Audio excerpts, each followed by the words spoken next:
Hello, everyone. Good morning, good afternoon, and good evening. Thank you for logging in from near and far today to join our webinar and to learn more about UBC Sauder's specialty master's programs.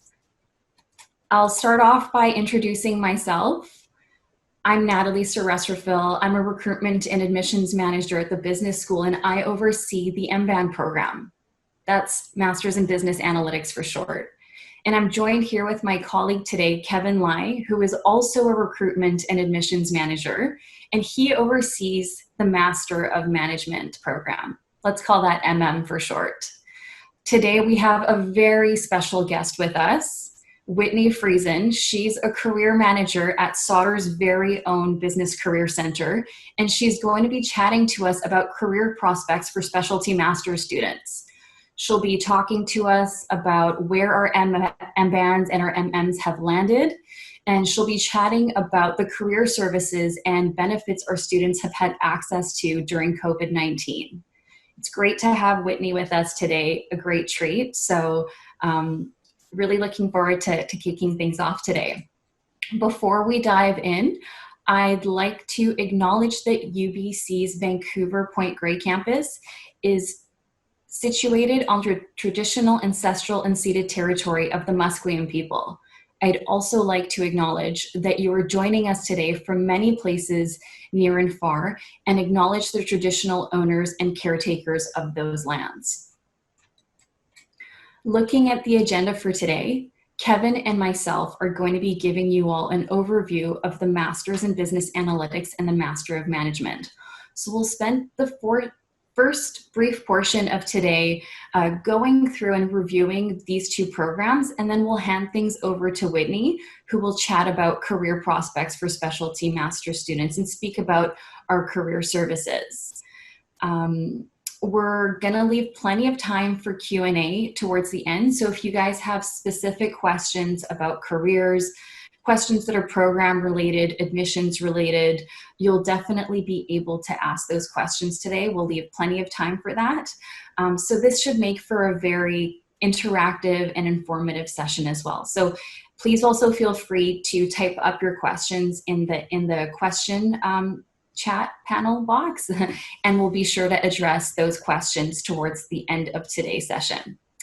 Okay, so let's dive right in. Let's start off by talking about the Masters in Business Analytics.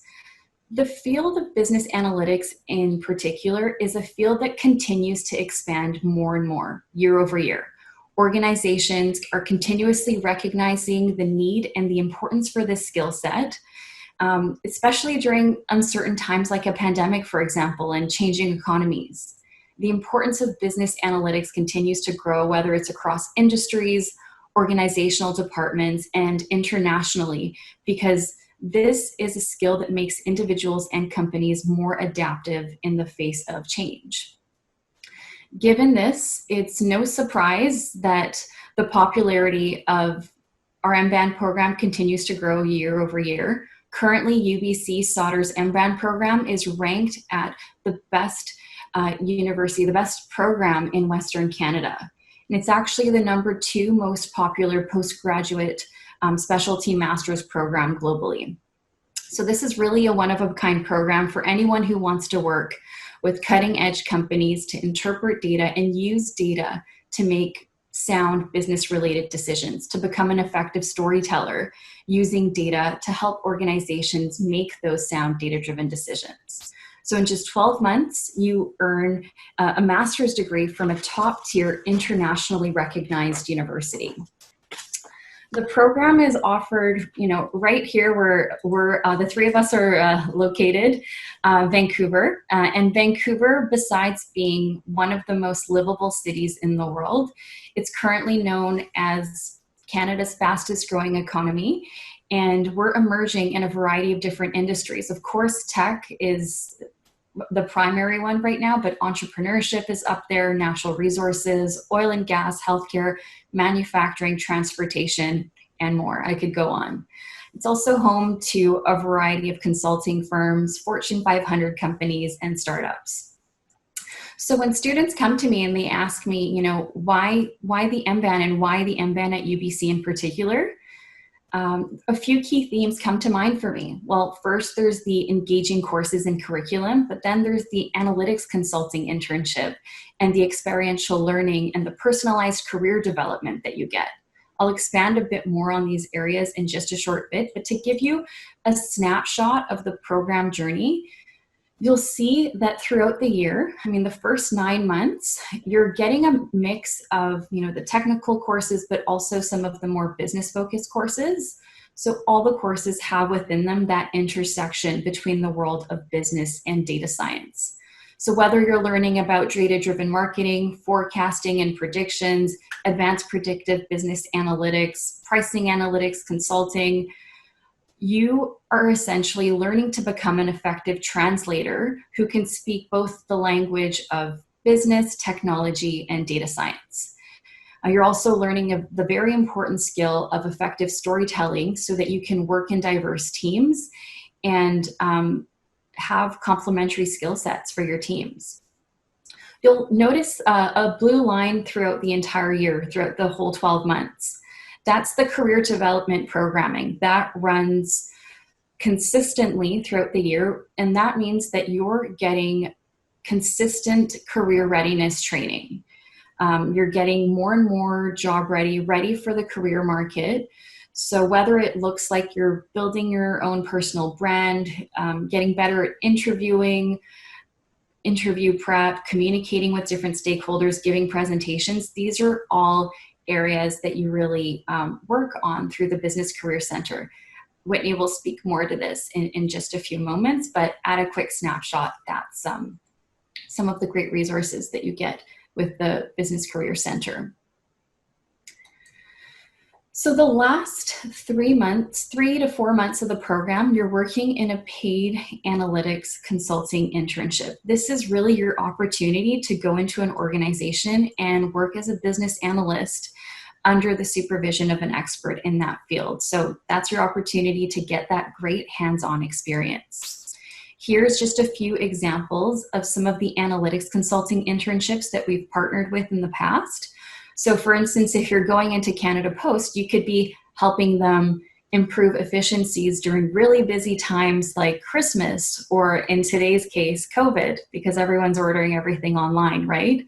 You could also even be working on the airline side of things and helping, the mail delivery services through the post. How do they create more efficiencies during, high energy consumption times like takeoff or landing? So the projects are very diverse and all very relevant and engaging. So to get back to the Business Career Centre, this is probably one of the most valuable resources that you'll gain access to through the program. The level of support that you get as a student is very much so unprecedented.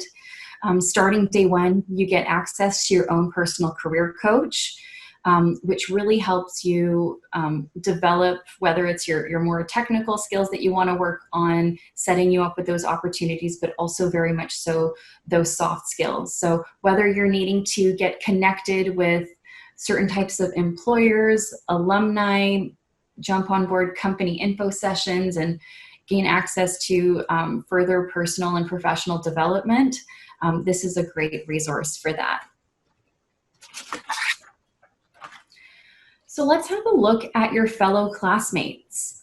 You'll notice that it's going to be a very diverse experience. Your peers are coming from a variety of different backgrounds. The average work experience is about 4 years. Work experience isn't a must-have for the program, but it is a nice to have. It's something that can make your application stand out. And our students are coming from a variety of different backgrounds. So we've had students from an HR background, from business, engineering, sciences, forestry. You don't have to have a highly technical computer science type background in order to be a part of the program and leverage these resources and these tools. And our students are going into a variety of different sectors. So whether it's technology, communications, manufacturing, construction, financial services, you'll notice that range is there. So to get into our admissions requirements for the program, one thing I also did want to touch on before, and I think maybe Whitney will talk on the employment statistics as well, so I won't touch on that too much, but one of the very attractive parts of the program is the fact that this is a highly sought after, high in demand skill set. So even in the face of COVID, opportunities in business analytics continue to be there, and there for our students as wanting to work in business analytics roles.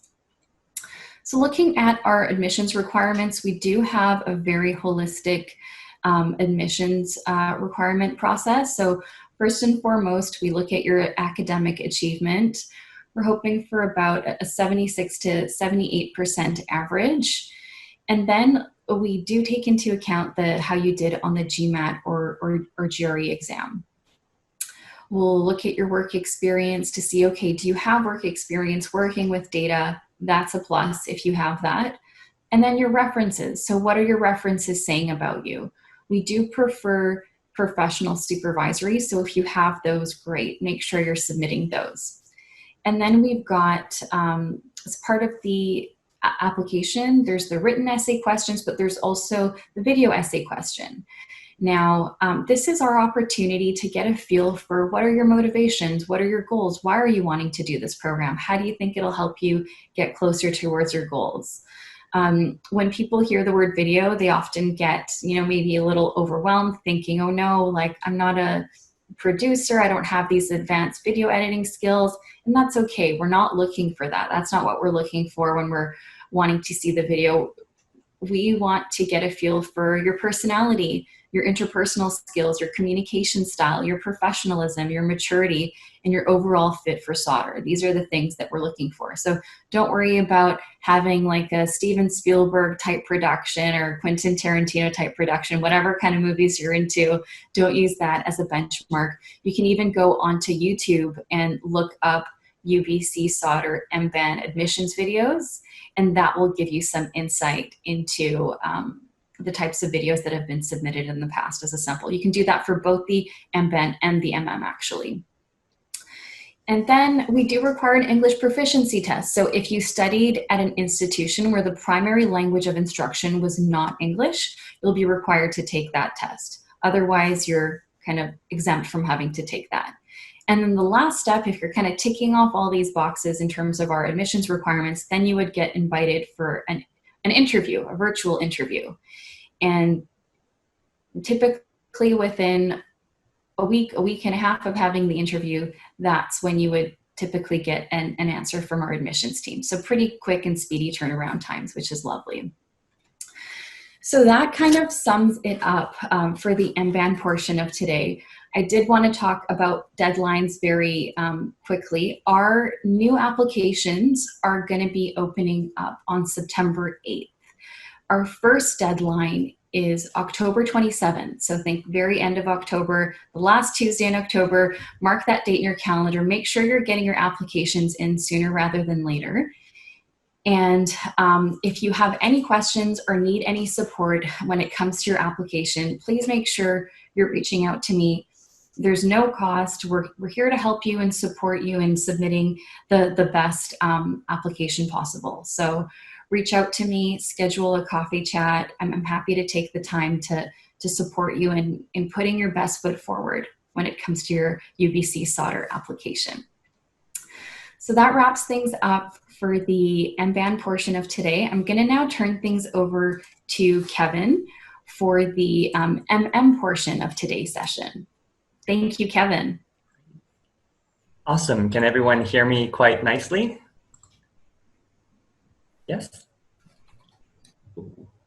Hopefully you can. Okay, so thanks so much, Natalie, for your wonderful presentation. Again, everyone, my name is Kevin Lee, and it's my pleasure to present our Master of Management, or the MM, here at UBC Solder. So Natalie's already mentioned the accolades and rankings for UBC and the business school, and the MM here at UBC Solder is no different. We were the first to develop a Master of Management in all of North America 12 years ago. And our status diversity, along with our alumni, have actually helped us rank and be recognized by the QS Business Masters ranking as #1 MM program in all of Canada. But of course, you're all here today to know exactly what is the MM. So,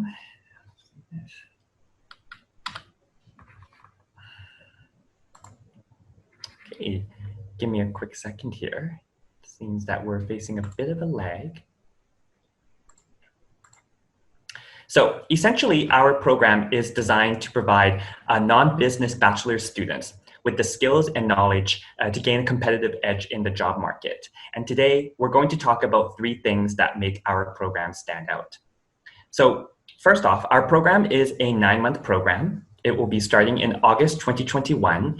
And looking at the program journey here, you can see the 3 ways that we've designed our program to give our students the ability to launch their careers. Firstly, our students will get personalized one-on-one career coaching starting from day 1. And this will help you shape your goals and your career journey as you go through the program. We also teach our students business fundamentals in an innovative curriculum. And then our students will act as consultants in a special project called the Community Business Project. And I'll focus firstly on our curriculum. So this is only a sample of the coursework that you'll be doing in the MM program, but as you can see, it's a very broad spectrum of business and management disciplines.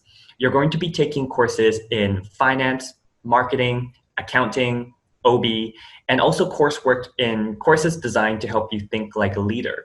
So courses such as creativity and entrepreneurship. And within UBC Sauder, I always like to say that the classroom really is the boardroom.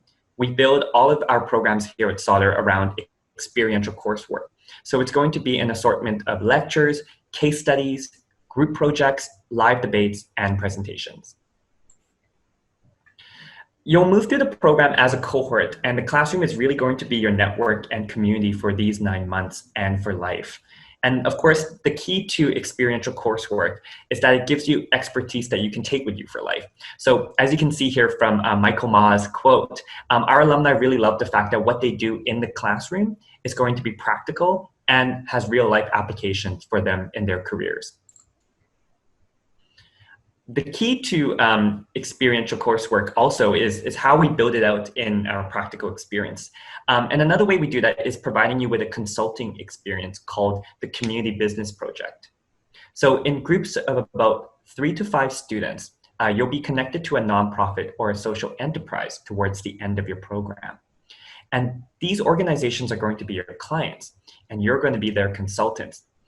Essentially, the Community Business Project is like your playground. You're going to take what you learned in class and use it to do good and also help community business partners solve their unique challenges. So as you can see right here, it's a sample of some of the organizations here in British Columbia that our students have worked with. And of course, these are only a sample of the typical projects that you'll be working on during your time in the MM. The third thing, as I mentioned, and would be the wonderful career services and coaching that you'll gain with your career coach in the MM program. I'm not going to talk too much about this because Whitney will, of course, cover this later. But having a career coach in your corner has helped our alumni achieve wonderful things with their career. If you take a look at your screen, you'll see alumni who have started their own businesses, started their own practices, gone into medical school, pivoted into new industries, and also fulfilled their dreams. Being part of the UBC MM program also means that you'll gain access to exclusive benefits. So one of which is our status in something called the Global Network for Advanced Management. UBC is the only Canadian school that's part of this exclusive network that was started by the Yale University. And as a graduate student here at Sauder, you will have the chance to apply to an exclusive dual degree at Yale, which is only going to be open to alumni of an MM program in the network. Or if you'd like, you can also attend and participate something called a Global Network Week.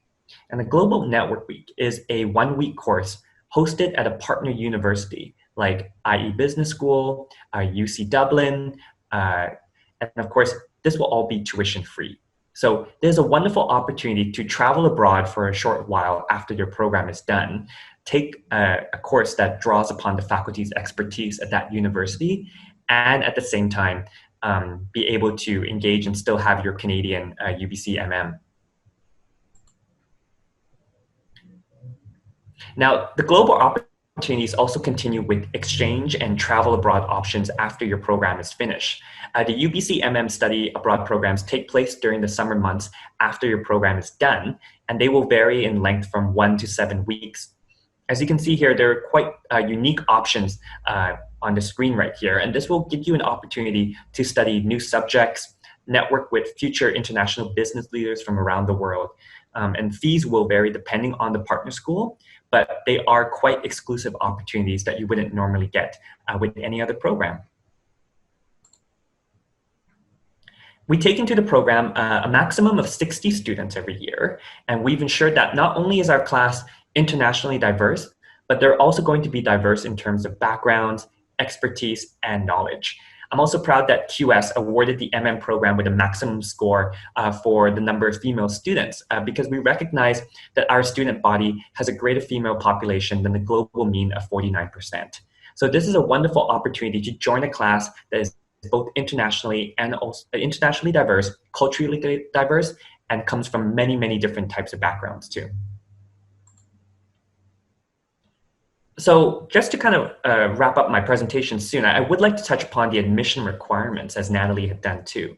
There's not much that is different here except for one huge stipulation. In order to apply into the Master of Management here at UBC, you do have to have a non-business bachelor's degree.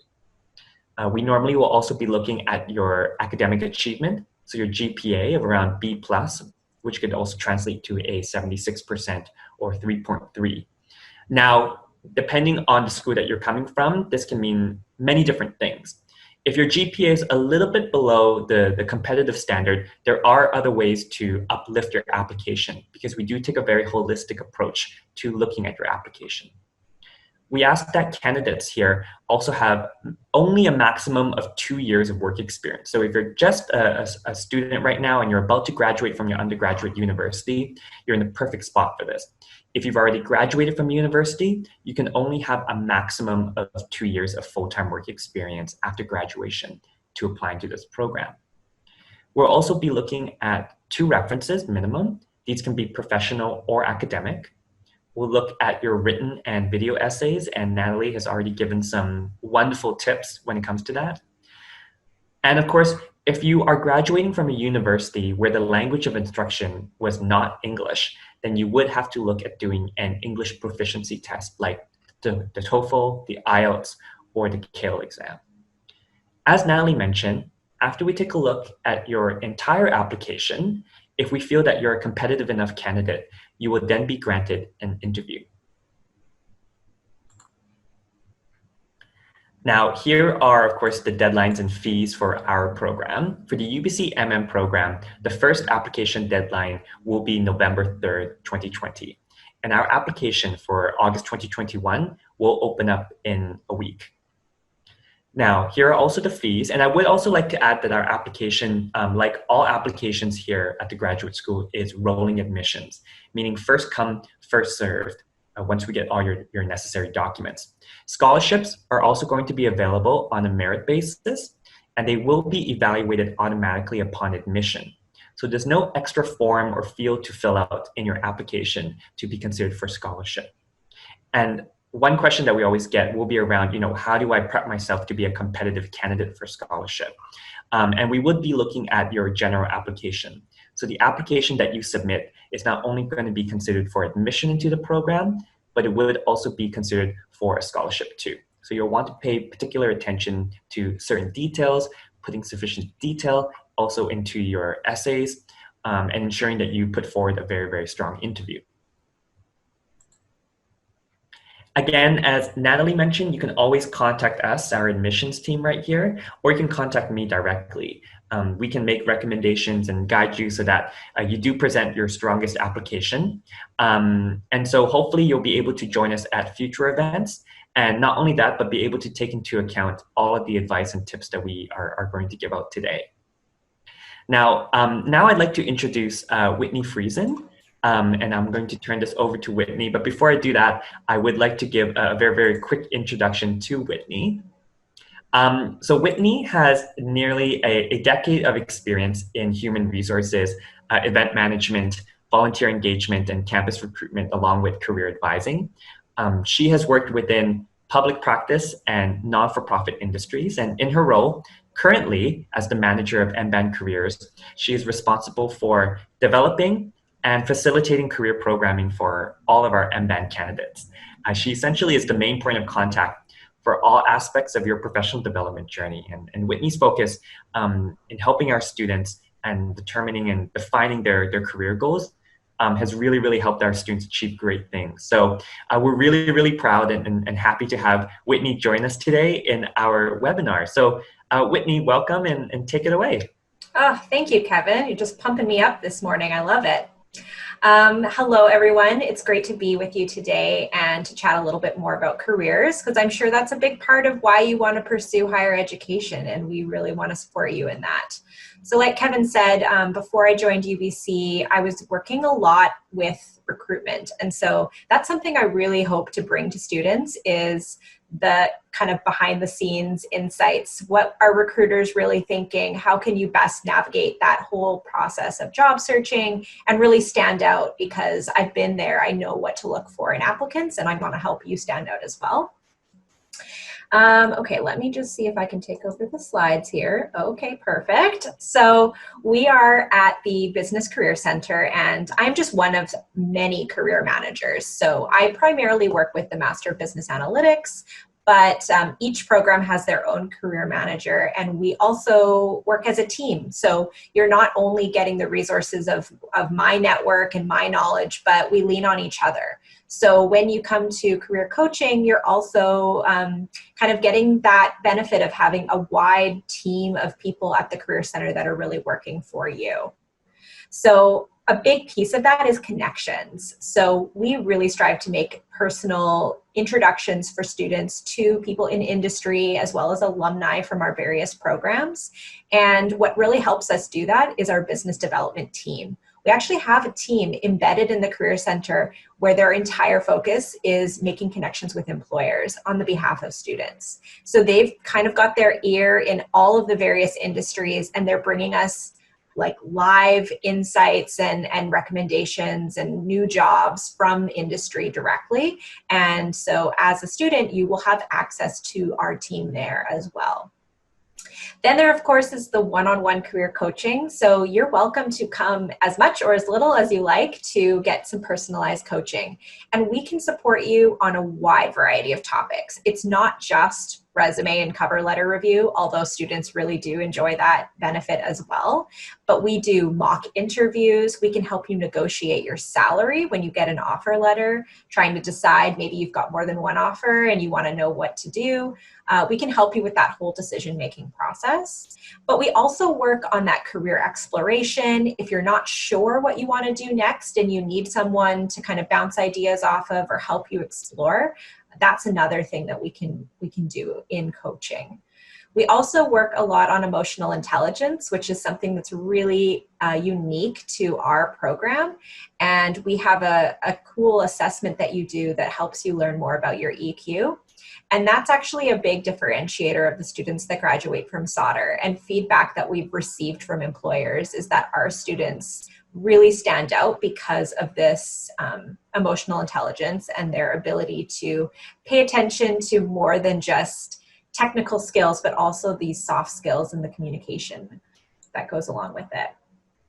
So in addition to coaching, there's also company information sessions. Typically, those are kind of seasonal, so usually in the fall and the spring. We have employers coming on campus, either physically or in this new COVID era, virtually. And they are still coming and doing these info sessions even during this kind of time of uncertainty. And this is a great way to learn more about companies and to kind of ask your questions and really find out what path is best for you. And then we also have our career class, which is embedded throughout the whole program, as both Natalie and Kevin mentioned. So you are getting career development training on a wide variety of topics right through from the beginning to the end of the program. We also have a wide variety of online resources that you can access. So if you're more of a self-directed learner, you're welcome to do a lot of this preparation on your own with our exclusive online resources. So career outcomes, I'm sure this is something that you're interested in. You want to kind of know how things have been going. So from the last 2 years, we're showing some data on the screen now for MBAN. So you can see that we have a very high percentage of students hired, and this is kind of graduation statistics and 3 months after the program ends. And so you can see that, many students are landing jobs quite quickly within, the first few months of finishing the program, or even during the program itself. Many of our students land jobs before they even complete the program. And the most exciting thing is that salaries have really been going up, which is great news. Last year, the average MBAN salary went up by almost $8,000, and that really helps to pay back some of those student fees in quick time. As far as where our MBAN students are going, there's a lot of different industries, but it kind of connects more to actually British Columbia, because most of our students do fall in love with Vancouver and they want to stay here after graduation. And so the types of careers that they go into are really indicative of the market here in Vancouver. But that being said, if you have a different interest, we are happy to support you in moving to other parts of Canada. We do have alumni all over the world, and so we're able to make connections for you in a wide variety of locations. But most people do end up staying in Canada after the program. And you can see it on the screen, just some of the industries that students have gone into in the past. And on to MM, we also have a really high percentage of students hired in the MM program, and their salaries have also been going up. So that's also a really good trend to see. And I would actually expect this to go up even more this coming year, just based on some of the early data that I've seen. We have had a lot of MM students working basically immediately after the program ended this year, which was really exciting, especially because COVID did kind of all hit us by surprise. And fortunately, things have been going pretty well for our 2020 students, and we'll have more data on that in the fall. So the MM students, this is where they're kind of going into. Again, most of them are staying in British Columbia and in Canada in general, but some do end up going to other parts of the world. And here's just a sampling of industry or companies that hire MBAN and MM grads. Definitely not an exhaustive list, but just some of the companies that you might want to think about as they have hired our students in the past. I just found out this week that Lululemon hired 2 students, one MM, one MBAN this week. That's a nice local kind of head office that has been hiring recently from our program. And yeah, we're really excited about working with many of these companies, having long-term partnerships with them. And yeah. So I wanted to share some success stories, because this is always a really fun part of the program. And so this is Amy. I want to introduce you to her. She's one of our current MBAN 2020 students, and she will be technically graduating in November of this year. And Amy has had a couple of really cool success stories this year. So as Natalie mentioned, there is an internship at the end of the MBAN program, so the final 3 months. And there are actually 2 ways to do this internship. You can either do it through our Center of Operations Excellence, where you work on a consulting project, or you can do an external internship. And Amy was kind of on the fence. She wasn't sure which one she wanted to do. The COE seemed like a kind of a safe option, but she was also passionate about some other industries. And so she reached out to me in January and asked if I had any connections at Aritzia, because she's really interested in fashion. So Aritzia is a clothing company based in Vancouver, and it's worldwide now. And so I thought to myself, well, actually, I don't know anyone at Aritzia. So this is where I leaned on my BD team, and I went to them and said, hey, do you know anybody? And it turns out one of our BD members is married to someone that works at Aritzia. So that was a really nice in for us. And so we actually were able to get her a connection, and she had a coffee chat with a VP of talent management at Aritzia. And this was way back in January, February time. And then, of course, a lot of things happened in the world, and there wasn't a lot of movement for a couple of months. But she was patient, and she actually continued to keep in touch with some of the folks that she was talking to at Aritzia. And when their hiring freeze ended in May, they resumed interviews with her, and she was able to get an offer for an internship to start in June, right in time for our MBAN analytics internship. And so she had a role as a business analyst in the omni-channel with Aritzia. So she's currently still there. She's finishing up in the next few weeks. But during the summer, she was also thinking about her full-time work. So she's got this internship, may or may not turn into a full-time opportunity, and she wanted to keep exploring. So she started applying at other companies, and one of those companies was EA, Electronic Arts, which is a huge gaming company with a head office here locally. And she actually got rejected the first time that she applied, but she saw another posting that she thought was a good fit, and she applied again, and she made it through the second time. And this is a really important learning that she gained, in that if you get rejected the first time, that doesn't mean that you're not a good fit for the company. It just might have not been that role for you. And so her perseverance is what actually got her through the second time.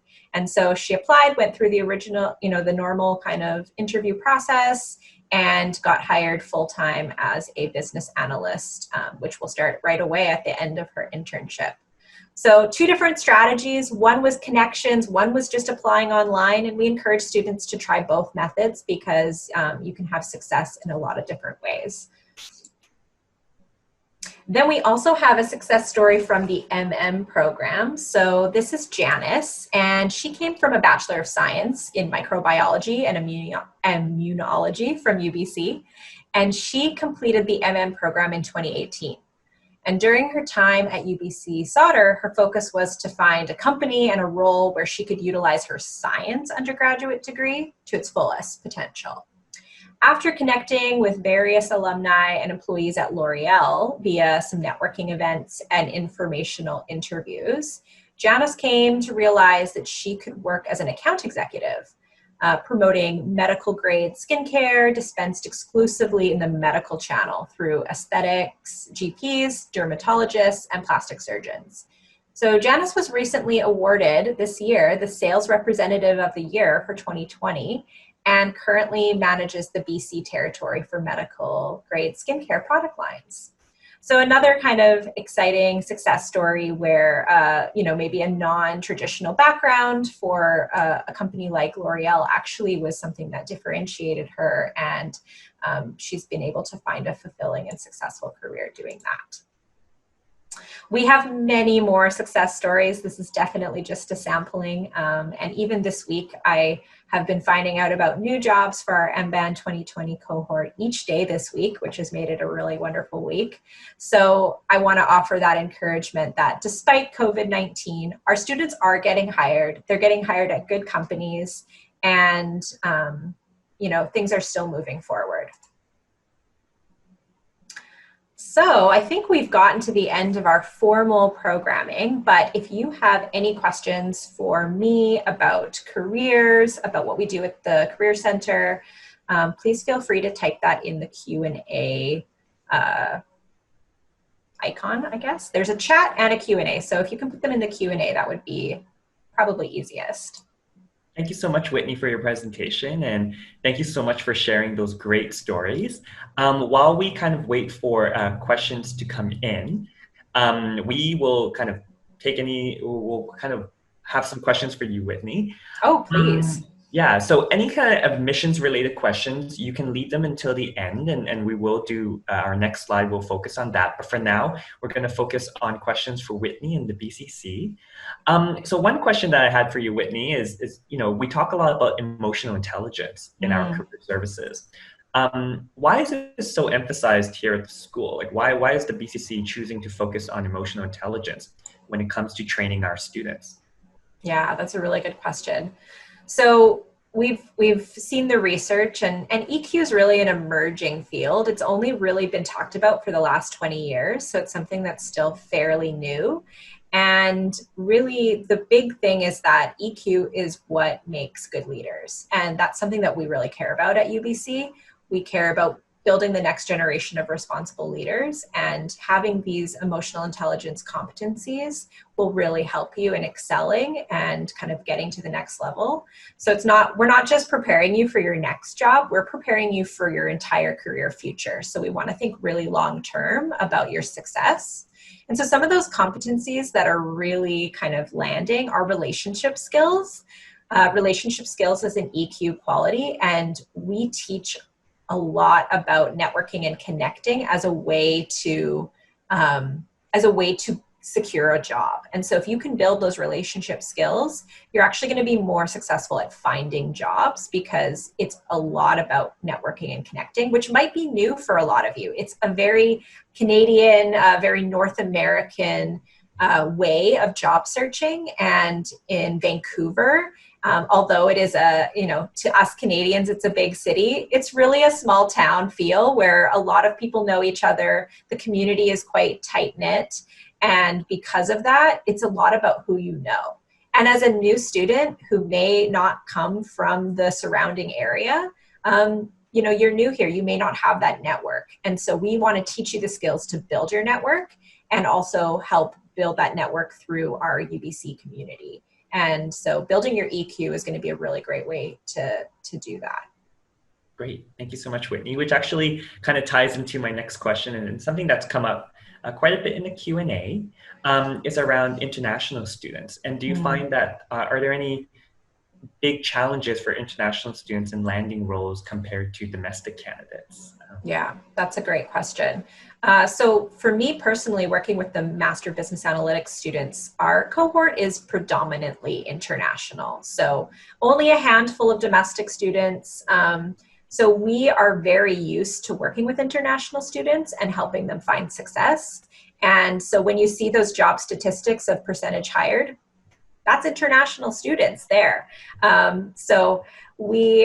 I would say there aren't too many unique challenges, because Vancouver is a very international city and we're used to hiring people from all over the world. And, even if you don't have any Canadian experience, work experience, that's not a barrier. Employers here do look at your kind of whole, your work experience from other countries, and they do take that into consideration.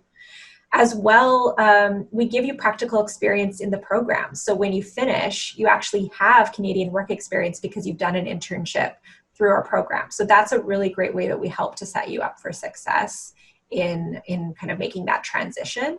And we actually do prepare you for the Canadian job market as part of our career programming. We try to give you that awareness about any cultural differences that might come up, and try to give you that time to learn in the program before you actually get into the workplace. Awesome, thanks. And again, your answers are leading into my next question. Let's come up. Around the internship, Kriti asks, are there any differences between the internal consulting internship versus the external? And are there any restrictions in terms of industries or hours worked, I'm guessing? Yeah, that's a great question. So, it's a different experience for sure. When you do the internal consulting internship, which is through the Center of Operations Excellence, you're going to be working with other students in the program. So usually the groups are 3 or 4 students. And so you'll have a small group and you'll be working with a project advisor. So you have built-in support. You're working on a client's project, so you'll be assigned based on your preferences. We try to match students to the type of projects that they're most interested in. But of course, if everyone chose the same project, that wouldn't work. So you're working with that kind of team. Whereas if you go into an external internship, you may be working more independently, depending on the company that you go into. Every student will be paired with, some sort of a supervisor, as well as someone to supervise their project on the faculty side, to make sure that you have someone to go to with any questions. But it could end up looking like a very different experience because of that. And as well, you might be going into some different industries than what our projects typically include. So companies that come to our COE to do projects are usually quite large. And so you're working with big companies, whereas a lot of the internships that are external are with smaller companies. So, we had Amy that went into Aritzia, which is a large company, But we also had students working with startups, with tech companies that are kind of maybe 12 people. And so that experience is going to be very different. And so when you go into the external internship, it could be a full spectrum of experiences. And that's where we want to give students as much choice as possible. What do you want? What's the experience you want? And during the program, we try to give you as much context and information as possible so that you can make a decision that feels right for you. And you can come to either myself or some of our program managers for questions during that process. And we really support you to get to that ultimate end. And I can imagine that there is a follow-up question about the external internships. And actually, Sauder has provided funding through MyTax, which is a much larger organization that helps to support internships. So during this COVID-19, we actually didn't need that funding, which was exciting. But in the future, I've just heard that for next year, there will be funding provided as well. So that is a way to kind of ensure that our students can get these internships and that funding is going to be available to create internships that might not have been there had the companies not had this additional support. Yeah, thank you so much for that. And obviously, Vancouver is such an amazing tech hub. So regardless of whether students are interested in, in the MBAN or the MM, there are very fruitful careers, especially in the tech sector here. For those of you who are joining us and who might not know where Vancouver is located, we're only about an hour and a half away from the American border. So we're very close to cities such as Seattle, which is home to, Amazon and Microsoft. And of course, being on the West Coast, we're only about an hour and a half plane ride away from San Francisco, so Silicon Valley. And we're seeing a lot of those companies really move up into Vancouver, and they've provided great opportunities for our students in securing roles. One question I do have to ask also is, for the BCC, what are some of the traits that you've observed in students that have landed roles quickly after the MM or the MBAN? What are some things in their emotional intelligence profiles, or what are some traits that you've observed? Yeah. So one of the big EQ competencies is also self-confidence. And that's something we try to build in our students throughout the program as well. But students that have that confidence to go out there and go after the roles that they want and really be proactive are often more successful. And so not to say if your confidence is a little lower that you can't land a job, but it does take a level of confidence to put yourself out there. And so we see students that have that quality doing well because they're really active and they're kind of going for the opportunities, even if they don't feel like they have every qualification, which is a big key as well, in that, we encourage students to apply for jobs, if they have 60-70% of what it says on the job posting. So really, you don't need to have every single item ticked in order to apply. And so I think that self-confidence is really key. But I think it's also those relationship skills. Again, employers are not purely looking for technically proficient people. They want to see how you work in teams. They want to see how you communicate. They want to see problem solving and critical thinking skills. And so students that are able to think about their career holistically and they're not solely focused on getting good grades, because that's great, but most employers are less concerned with your academics and more about how you present yourself, how can you connect with others, and they're often willing to train you on some of those technical skills, but it's much harder for them to train you to work hard or be reliable or work together in a team. So those are the skills that we really want to push you to think about during the career development. And thank you so much, Whitney, for these answers. And thank you, everyone, for your questions for Whitney. I believe that comes to the end of our Q&A for the BCC today. One thing that we also want to mention, of course, again, is that emphasis on emotional intelligence, that emphasis on resilience is going to be quite critical for a lot of students, especially during COVID-19 and kind of this post-COVID-19 era. One thing, a lot of students come up to us and ask about also is about, do I have to be an extrovert to do well in the career search? And arguably, we say, no, you can be an introvert. It's about presentation also. You don't have to be the big star in the room necessarily grabbing everyone's attention to do well in the search. And I think it's a real testament to the VCC and to your work, Whitney, that you've helped so many students kind of find their way and kind of build that confidence and land such great roles. So thank you so much for joining us today, Whitney. My pleasure. Thanks for having me. Awesome. So why don't we go to the next slide, and then we can also talk about admissions questions. So this is also a chance for any of you here who are joining us today to ask questions about the admissions cycle and ask questions about requirements for admissions. If you do have any specific questions that are more personal and to your personal profile, we do recommend that you can send specific questions over to us at mm@sauder.ubc.ca or MBAN@sauder.ubc.ca. But Natalie and I, maybe we can take turns answering some questions now around admissions requirements. So maybe I'll take the first question here from Chirag, and for all of you, you can start asking questions in the Q&A and start loading up those questions, and we'll tackle them one by one.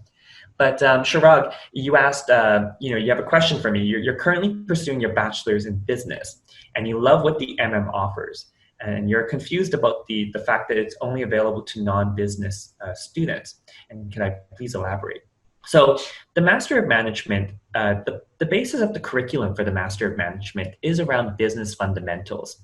So a lot of these topics that you've already covered in your BBA or your BCom would also be covered in the first couple of months within the MM program. So despite your love for the program, and I certainly appreciate the love for the Master of Management, this program is only open to students from non-business backgrounds. So this would be for individuals with BAs in any subject, BScs, a Bachelor of Law.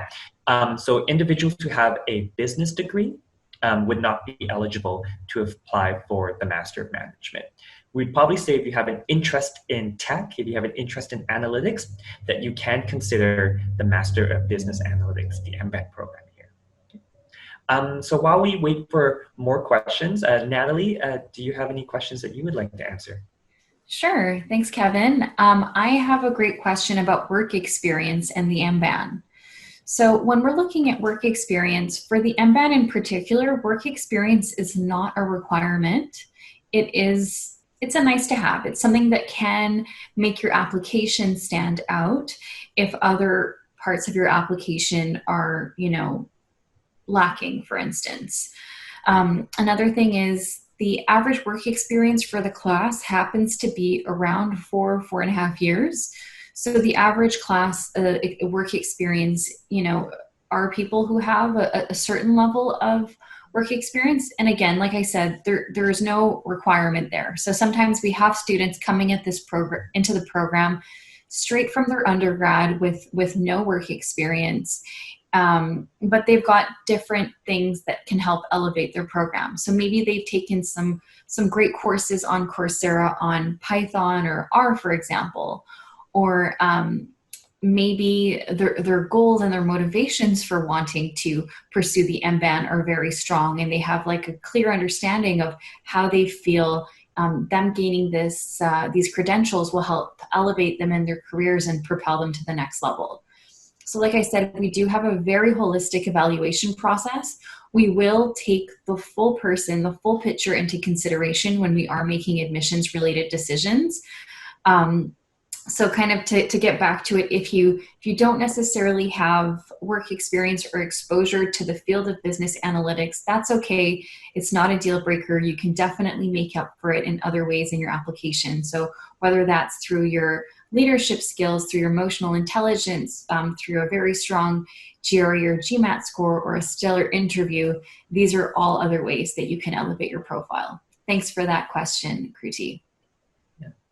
Another thing that comes up a lot is the interview itself, and the interview is going to be a very, very good mark of your status in terms of your admissions applicability. So the interview, we often get questions about the interview and whether it's a case interview or whether it's something I need to be really worried about. It is a behavioral interview. It's very similar to a job interview. So if you've done any sort of job interviews or interview training, it would be very, very, very similar to the type of questions that we'll be asking in our admissions interview too. Okay, so I have a question here from Abhishek that asks, I have a percentage of 81% in my last year of civil engineering. I would like to ask if it's enough for a GMAT waiver, or do I still need to give a GMAT to strengthen my profile for MM admission? So that's a very, very good question around the GMAT or the GRE exemption. This, towards the latter months of COVID-19, the last couple of months in the last cycle, we were open to looking at GMAT or GRE exemptions. Now, it was a pilot program. We're still assessing the results for that, and we will announce whether we will be carrying this on for the next cycle when the application opens up in next week. So in terms of GMAT or GRE exemptions, we can't give a definite answer whether that will still be the case for the August 2021 entry. Now, there will also be specific requirements in order to qualify for a GMAT or GRE exemption. And we should add that even for the MBAN or the MM, it's been more the exception than anything. So I would probably argue that regardless of whether we have the exemption or not for the August 2021 entry, you will still want to consider studying for that.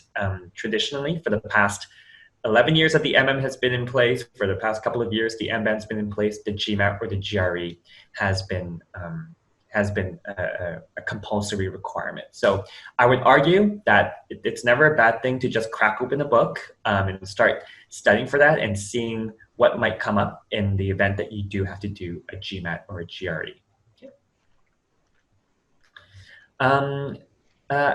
Another question, I guess, for Natalie is around the skills that one might need to have before entering the MBAN. So in terms of the programming languages that students use during the program, would you be able to kind of talk a little bit about what sort of courses they should be taking from Coursera or any kind of online tutorials, Natalie?